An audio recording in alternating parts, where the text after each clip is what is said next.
Agora sim, a gente vai conversar com a Denise Segura, ela que é cientista social e educadora, e vai proferir uma palestra logo mais, daqui a pouco, lá no Teatro Municipal Paulo Assídio Jorge, aqui em Araçatuba. A Denise, que é autora também do livro Educação Ambiental na Escola Pública, e é exatamente sobre isso que ela vai falar hoje. Muito bom dia, Denise. Obrigada pela sua participação aqui no Cidade Aberta. Bom dia, é um prazer falar com vocês. Tudo bem com você? Tudo bom. É a primeira vez que vem a Araçatuba? Não, não é a primeira vez. Estive recentemente aqui.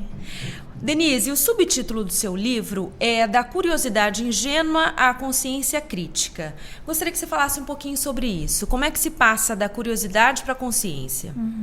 Esse livro foi escrito há 10 anos, quando eu fiz uma pesquisa em escolas públicas da Zona Leste de São Paulo. Mergulhei no cotidiano das escolas e fui avaliar de que forma a educação ambiental estava sendo desenvolvida por professores nessa região, né, a região mais populosa de São Paulo, porque me chamava a atenção que a educação ambiental estava cada vez mais presente, né, no discurso, nas intenções, como uma salvadora da pátria, vamos dizer assim, e eu queria entender como é que isso estava se traduzindo na prática.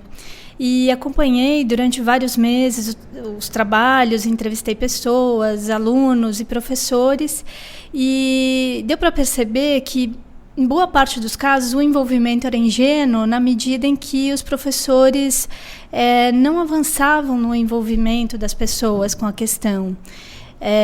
Na medida também que era um envolvimento mais superficial com o tema. E eu acredito que a educação ambiental ela tem esse potencial de envolver as pessoas para uma atuação cidadã onde elas vivem, né? Acho que esse é um conceito forte. E como é que deve ser esse envolvimento, Denise? Eu acho que o primeiro passo para isso é você entender as questões que estão colocadas no seu cotidiano, né? No seu contexto de vida. E às vezes as escolas não olham muito ao redor, né? Essa era a percepção que eu tive quando fiz essa pesquisa. Então, normalmente, os professores ficam submetidos ao currículo formal, sem fazer esse vínculo com a vida cotidiana, né? Você falou uma frase interessante na entrevista que você concedeu à Folha da Região, que foi publicada no último domingo. Você disse o seguinte, que educação ambiental não é adestramento. Eu gostaria que você falasse um pouquinho sobre isso. Por que educação ambiental não é adestramento? Porque muitas pessoas acabam entendendo, né, que é você dizer para o outro o que é certo, o que é errado, a partir do seu ponto de vista. Mas não dá o exemplo. Muitas vezes não dá o exemplo e descontextualiza uma ação. Vou dar um exemplo que eu percebi nas escolas. Implantam descarte seletivo de lixo, colocam cestos coloridos nas escolas e reclamam que os alunos não participam. No entanto, não há nenhum envolvimento das pessoas para elas saberem por que aquilo está acontecendo, qual a importância do envolvimento delas, por que tem que fazer a separação, afinal de contas, nunca foi feito assim, por que tem que ser feito agora? Quer dizer, não explicita qual que é o motivo daquela ação. É como uma aula de matemática em que o professor passa a fórmula e não explica o porquê daqueles números e daquelas letras. Você tem que fazer porque eu estou dizendo que é bom que seja feito dessa forma, né? Então, tem um livro até que trata desse assunto, sobre adestramento ambiental, porque muitas vezes as pessoas reduzem a educação ambiental a uma questão comportamental, né, de que você tem que mudar o seu comportamento, mas, a meu ver, isso tem que estar associado necessariamente à compreensão do que você está fazendo, para aquilo ter um enraizamento na pessoa, né? Você, de fato, se convencer de que aquilo é importante. Denise, tem que haver o envolvimento de todos também, né? Não adianta simplesmente o professor ter uma boa formação para educar a criança, mas se na sua cidade ou no seu ambiente, né, onde a pessoa convive, não há exemplos práticos, né? Como há municípios que não têm a coleta seletiva ou não têm uma coleta eficiente, isso não adianta também, né? Simplesmente você dizer para a criança, você tem que separar o lixo, mas se ela não convive com isso cotidianamente, ela não vai separar. Claro, tem que ter a coerência, né, do que está falando, propondo, de uma mudança concreta no nosso modo de vida. Acho que esse é o grande desafio, né, para a educação ambiental séria, é que as pessoas entendam que a mudança só vem na medida em que você incorpora isso na sua vida, né? Não é só um discurso, né? Não é só um discurso de ambientalista que quer que o mundo acabe. Às vezes as pessoas ficam achando que os ambientalistas são chatos, catastróficos, negativos, às vezes até são em alguma medida, mas é importante que o alerta sirva de esperança e de motivação para as pessoas se transformarem de fato, né? Acho que esse é o grande chamamento aí da educação ambiental para as pessoas, e não está a cargo só das crianças. Não é o futuro que tem que ser, o futuro, claro, que tem que ser seguir esse reflexo que a gente está tendo agora, mas é importante mudar hoje, né, as coisas. Denise, e já que a gente está falando de educação ambiental nas escolas, especialmente as públicas, você acredita que é necessária a criação de uma disciplina específica sobre isso? Não, pelo que eu tenho acompanhado as discussões, há um bom tempo que eu estou envolvida nessa área, eu não acho que isso melhoraria o desempenho da educação ambiental nas escolas. Inclusive, nesse trabalho que eu desenvolvi, nessa época, já vi uma experiência na Zona Leste de implantar uma disciplina de educação ambiental que ficou a cargo somente de professores da área de geografia. Foi um rearranjo na época, porque os professores de geografia perderam aula, então, para eles não saírem daquele contexto, enfim, curricular, foi criada uma disciplina, mas sem saber por que ela estava sendo criada, né, sem um envolvimento devido de outras áreas.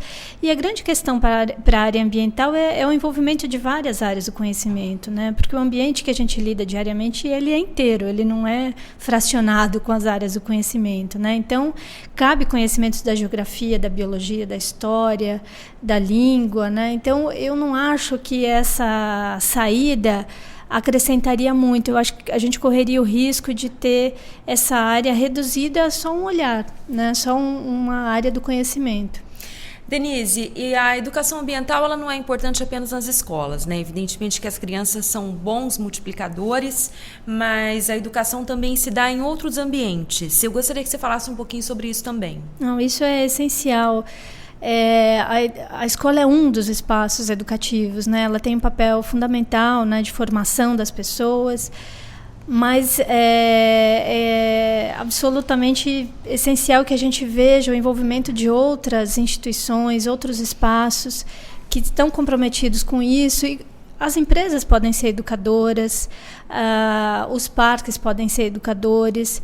A nossa vida pública devia ser mais educadora, né? Então, a escola, ela cumpre um papel na formação das pessoas, no acesso ao conhecimento, mas a educação, ela deveria permear outras formas de vida, né? E, nesse sentido, até queria fazer referência a esse trabalho de teatro, né, esse espetáculo que foi criado aqui em Araçatuba, porque a arte também, do Rio Tietê. Exatamente, a arte é uma linguagem, uma linguagem, assim. Todas as linguagens artísticas são potencializadoras desse olhar, né, porque envolve as pessoas, né, pelos sentidos, pelo sentimento, pela emoção. Então ela abre E como você diz, não é um adestramento.